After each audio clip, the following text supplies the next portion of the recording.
Gonna do some sketchy shit. Do-da, do-da. Hope I get away with it. Do-da-da-dee-da. No, it doesn't go like... You shouldn't be filming this right now. Do not tell your mother. Oh, What'd you say about getting your hands in there?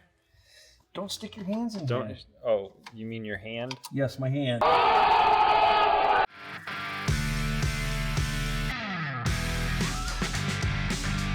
Today on Dad Rod Garage, we've got your LS Hypo Racing engines. Motors are stacking up around here. We're going to rock and roll. Let's see some guys go do some, how do you say that? Come tell somebody. I'm on some pain meds today, y'all. Man.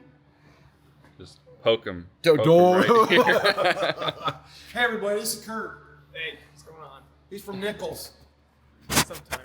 On the ground. These are some waste car motors here. And then that one we got to get cylinders up. Fresh from the machine shop. That was not race car motor. That's just a slow car. Race car. They're all race car motors. This street car here. Street car. Street car?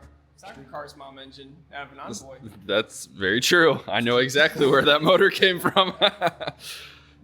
All right, cool. Well, what are we doing today? May want to pull those. We're going to gap some rings in this guy here. Yep. And this one we're just going to get on the floor for This now. one's just going to be, yeah. I need the young It's going to guys. sit here for I now. hope the old man. But this gentleman needs help. So. Old dad can't lift. Big, strong, Yeah. young man. That's all you.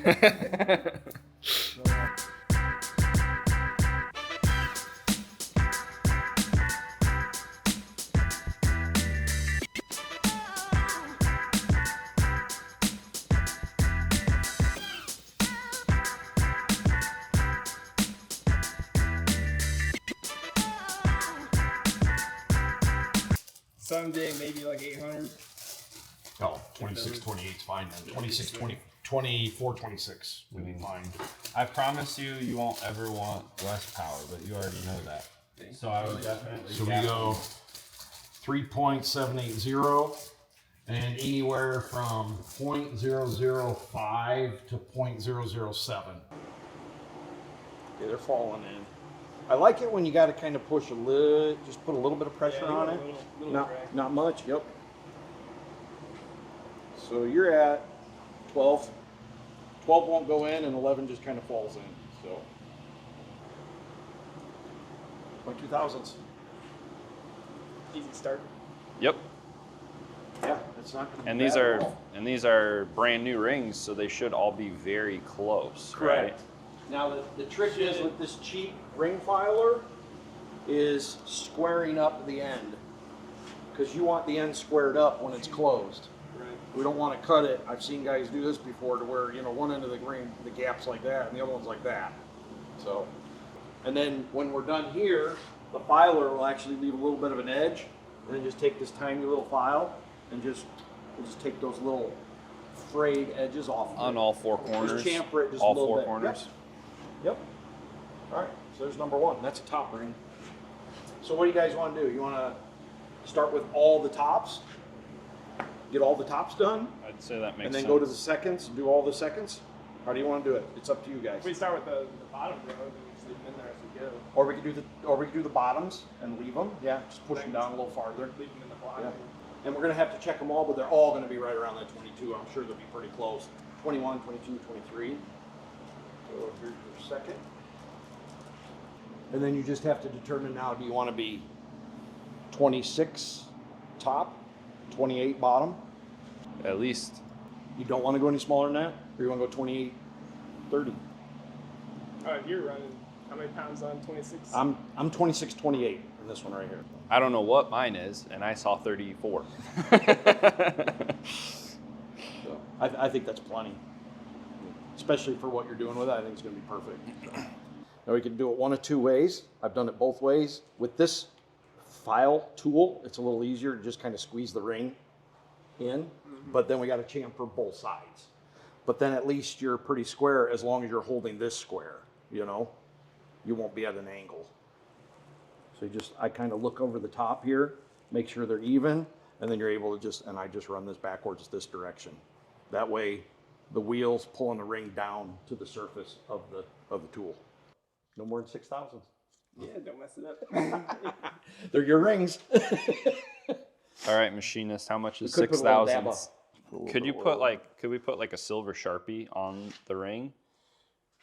You could So you probably can see yeah. like, and then go till, you know, you see the silver Sharpie start I to. never have, but yeah, you probably could. I don't think it's going to be accurate enough. Probably not. I've never done that Probably before. not. I don't know. I've just rechecked. Just to give you a reference. Close enough I is just good rechecked a couple times. This is definitely the sloppy mechanics way of filing rings. Well, he uses a I grinder. like the machine. Yeah, I've seen that too. I guess this is in between. Yeah. I like the one with a little dial gauge on it Yeah. and the little clamp. This was like $20 from Summit, so. Yeah. So just so everybody knows, you can actually do this with a $20 or $30 ring filer.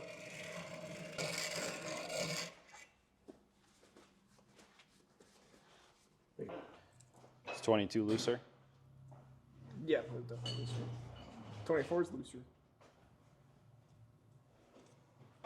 Let's still at the house. What are you up to? That was 26. Okay. And this is the bottom, so what are we going for? 28? Ooh, that's right on the money. Nailed it? Right on the money. Beginner's luck.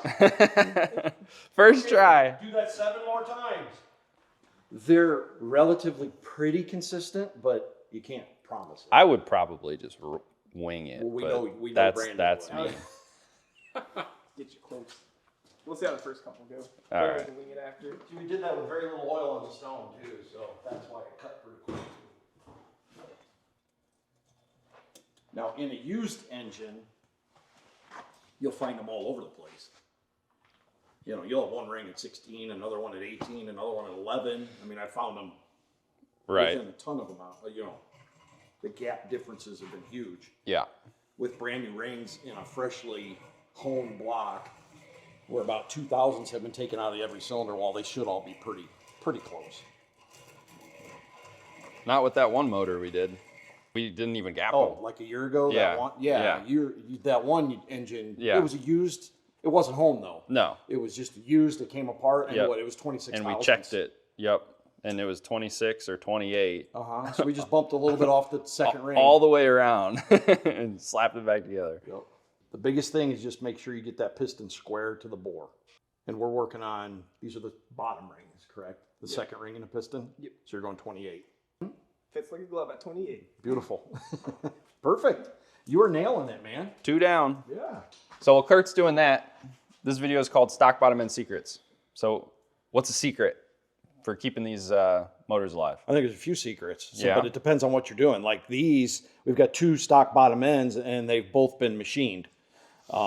Kurt's has been honed, cleaned up, magnafluxed, everything's checked, Okay. cleaned, pistons are cleaned. He's putting new rod bearings, new main bearings, and new rings in it, Okay. but not Molly with a top steel ring. Okay. Mine, we decked it. So Okay. same exact setup, but we decked it. Now I'm putting a little better upgraded ring in it, or I'm sorry, no, same rings, upgraded bearings in it. Little more high performance bearing, King bearings. But the trick to keeping these alive, regardless of whether you've rebuilt the stock bottom end or whether you're pulling one out of your uncle's old worn out Chevy truck and going to drop it in your hot rod, a lot of guys will just drop them in and not worry about the ring gap. And some guys say, hey, if it's got 150,000 miles on it, I'm not worried about ring gap. Yeah. But that's the farthest thing from the truth, because I've pulled them apart with 200,000 miles on them. We've only done And 4 motors, 5 motors that we've pulled apart and checked. yeah, recently. And yeah. go ahead. Sorry. Yeah, and some of them will have 11,000. I'll pull one apart with 180,000 miles on it. It's got 11,000 ring gap. Right. And there's another one we pulled apart. What was that last one we did And of it yours? had 28. How many miles were on it? Do you know? 160. Yeah, 160. 160,000 and had 28,000. Yeah. Thousands. So I don't like just guessing on the So ring gap. basically, I think the bare minimum is you got to pull check the 'em. engine apart, clean it up. Well, this one in what's in hot date right now, I never even pulled the crank out. I pulled the rods out. I set my my ring gaps. I had anywhere from 11 to 16 thousandths. I set it to 26, 28, and put it back together. Never Yep. pulled the crank. Yep. Now I'm kind of regretting that. I closed my eyes when I swapped my cam. Also, I have a little bit lower oil pressure than I like, and that's because don't look at your cam bearings. If you look at your cam bearings, they're bad. If you look at just your don't look at them. All right, if you don't look at your cam bearings and you don't change your cam bearings and you have a little bit of low oil pressure, real good chance that you've got a little cam bearing wear. But And what about cam retainer plate? You got to change that. I would recommend it. Yeah, I didn't do that on this I one didn't either. There's probably a little bump in oil pressure if you change your cam retainer plate. That gasket will flatten out a Yeah. little bit, so Yeah. that's cheap. So number one, $15. stock So bottom. anyways, so yeah, number back one, to- stock bottom end secret: gap your rings. We recommend it. Yes. If you're gonna boost more than 12, 10 pounds and 10 up, pounds, gap your rings. on E85. Yeah, If it's 93, then you got to be uberly careful and make sure your ring gap is Uberly? correct. Uberly. Uberly? I'm making, yes. Uber. Yeah, you'd like making up words. New words here. Shay. Yeah. It's sachet, son. Shay. So, so what we're showing you here in this video today is how to gap the rings with the cheap $30 Summit tool. Yep. It's easy. It's really not that hard. Keep your work surface clean. Keep your hands clean. And just be very cautious as you do it. One cylinder at a time, just like Kurt's doing over here. And it's no big deal. It really isn't. Spend a couple hours in the garage and get it done. If you're going to rebuild the whole thing, then yeah, I like to have it cleaned. Upgrade the main and rod bearings. Put cam bearings in it. Yep. Deck the heads. Deck the head. Yeah. Deck the block. Surface the heads and at least check the block. Yeah. I like my blocks to be pretty square and really flat. Kurt's engine here was checked by the machine shop. What they say, 3,000s? It's within 3,000s. Mine was 5, and I told them no matter where mine is, I want it squared up and level.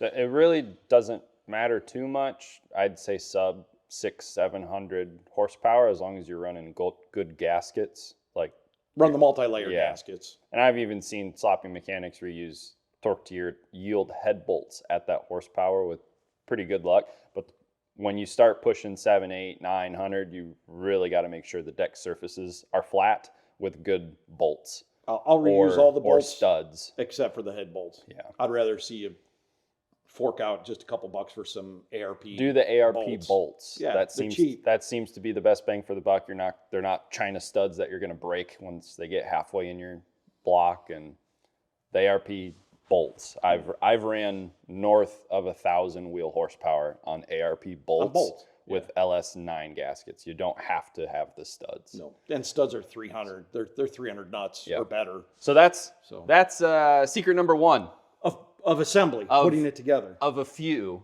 that we'll save for later in the video.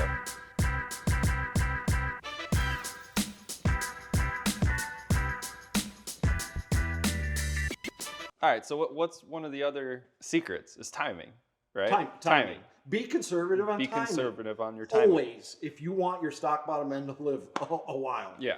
And what? Well, don't look at me. Yeah, don't look at you. Why is he doing this? Yeah. I wouldn't be fast for a little bit. We know why ringlands pop off the top of pistons. It was the fastest 10 seconds of my life. I'm a tuner. Okay. Your Gen 3 stock bottom end LS1, it didn't like the 12 pounds. How long was it fast, Kurt? Yeah. 10 seconds. And what was it? You were at like 12 pounds on 93? Yeah, give or take. Yeah. Well, hitting the rev limiter didn't help either. No. So that's another trick to keeping your stock bottom end living a while. Yeah. Be conservative on the timing. Actually, believe it or not, a lot of guys don't know this, but if you want your 5.3 stock bottom end to live a long time, rev it. Yeah. You need high RPMs. Right. And what about shift extension? Same thing. Shift drop. I'll show you guys my log versus my dad's log with shift extension on this one. Because when I'm shifting my car, it drops to like 67. I shift at like 72, 74. It drops to 67. So it's actually like right there with my 9.5 inch PTC converter. Dad's 10 inch or 10.5, I can't remember. 10 inch. He says 10. I thought it was a 10.5. Well, You're always trying to make I'll things figure it lower out. than they are. I'll figure it out. His drops to like 57, 58 on his shift when he's shifting at 73, 74. So that's like a no-go for trying to keep these stock bottom ends alive. So peak torque is where it's hardest on the stock rods, Gen 3 or Gen 4. Doesn't matter. That's just like most cylinder pressure is peak torque. So the higher you can move that RPM band and that shift extension, the better for keeping these alive and keeping the heads on them. So gap the rings. Yep, Recommendation. for sure. What's the other one? RPM? RPM is definitely one of them. RPM is a big one. Yep. Converter. And the converter has to work with the kind RPM. of, it's kind of its own thing because They have to work together. rev it, Yeah. but then you also need the proper converter that keeps it where it needs to be above 6,000 True. RPM. And you're keeping it in the power band too, so Yes. you're making good power as well. But Yep. and then timing. Timing. So yeah, so that's 4 Yeah. right there. So Conservative on your timing. quit cheaping out on your torque converters, guys. Yep.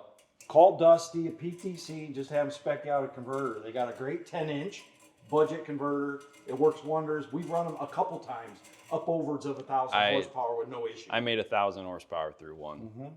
Went over 120 in the 8th on their back when 10 years ago when they were $450. Yeah, now they're 600 or Yeah. something like that, but still. But their 9.5-inch are great converters, but you're gonna Yeah. 1,400 bucks. Yeah. Yeah. $1,100, I think. I thought they were a little more than that. But anyways, give I Dusty a got call. mine rushed because I was in a hurry.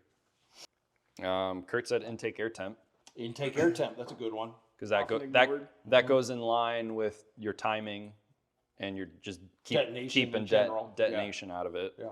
And there's a whole lot of those $100 cheap air-to-air intercoolers out there that start giving up when you start pushing it a little bit. They don't do a whole lot anymore.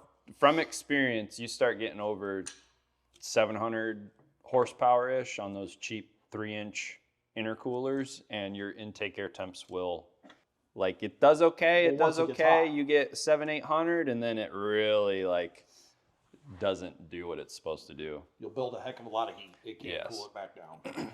So On E85 and 26 pounds boost on my old car, on the end of an 1/8 mile run, I was like 180, 190 degrees on one of those cheap intercoolers on E85. So, yeah, you'll be there next season. If we're going back to Gen 3, I know from experience, you know from experience, the Gen 3 stuff definitely does not hold up the same as Gen 4 stuff. Because Especially the LS1s. yes, because Yeah. I blew up my LS1 at the Gen 3s. You really got to have your tune-up dialed, and 600-700 horsepower is probably your maximum. E85 will obviously help that versus 93, but unless you found a set of Gen 4 rods and pistons. you could slap Gen 4 rods and pistons in a Gen 3. Yep. I think there's another one too.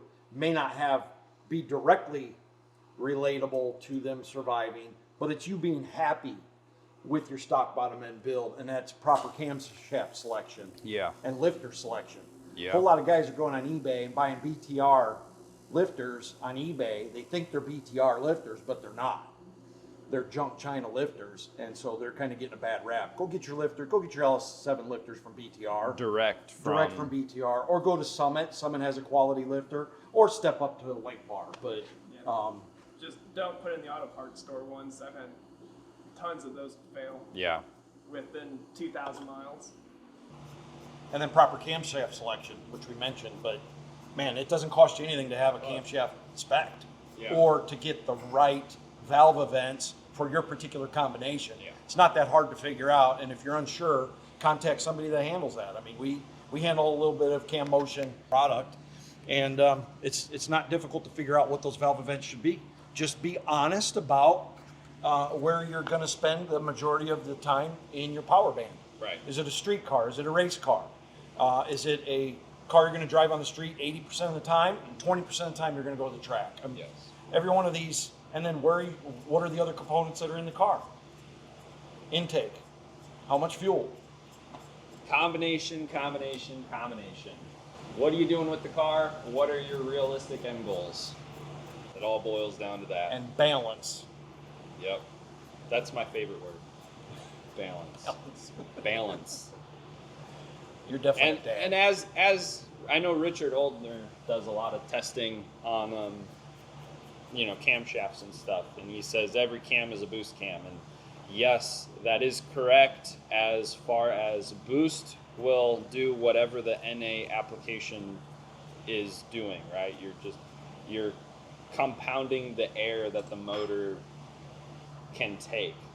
Does a boost cam do more than an NA cam? I would say yes.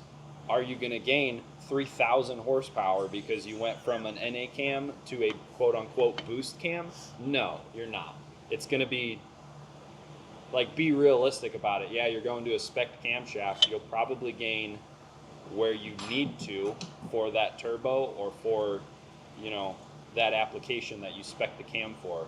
Are you going to go to the dyno and make another 140 horsepower at 8 pounds of boost? No, you're not. Like, just be realistic about it. Can you make up having a boost cam by turning up the boost 3 pounds? Yes, you can. And I think that's more what he's saying when he says every cam is a boost cam. Like, don't spend the $400 if your goal is 500 rear wheel at 7 pounds of boost. Well said. Yeah, thanks. Should write a book. Yeah. It's not always about the bigger files, about how you use it. Sometimes it is. That's a dad joke right there. You ain't a dad yet. I've only been here for an hour. He's hung out with us an hour and he's already got the dad jokes rolling. It's going down south fast. It ain't about the size of the file, it's how you use it. You don't have white New Balances on, do you? Nope. Not yet. It's a good start. Your dad does. My dad's got all of them. He's got enough for everybody. So what do you think? Rings are gapped.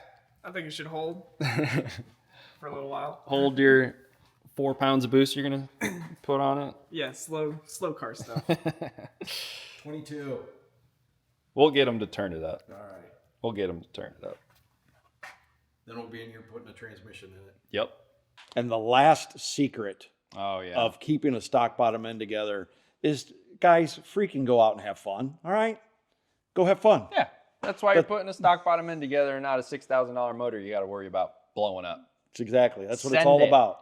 So whether it. whether you're making 1,000 horsepower and you're running at the track, or whether you're having a ball on the street on 6, 7, 8, 10 pounds, go have fun. Have fun and get home to your babies. Right, Kurt? Absolutely. All right. See you guys. If you guys liked what you saw today, they have a whole bunch of other really cool videos. So go ahead and watch their latest upload video and like and share and subscribe.